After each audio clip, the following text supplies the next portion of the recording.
Hi friends, welcome to my channel. ఈరోజు భార్యాభర్తల వ్యక్తిగత వివాదాల్లో పిల్లలను లాగడం సమర్థనీయం కాదని ఏపీ హైకోర్టు స్పష్టం చేసింది. తన ఇద్దరు పిల్లలను DNA టెస్ట్ చేయించాలని ఓ భర్త వేసిన పిటిషన్ను ఏపీ హైకోర్టు నేరుగా తిరస్కరించడం జరిగింది.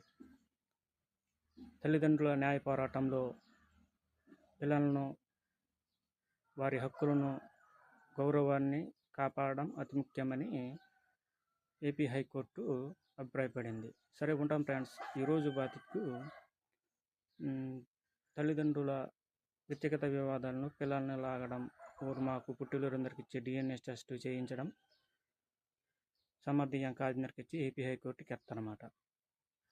ఇలా తల్లిదండ్రుల న్యాయ వివాదంలో మత్తస్కే ఊరు పిల్లల హక్కుల గౌరవాన్ని కాపాడాలని కోర్టు ఎత్తడం జరుగుతుందన్నమాట.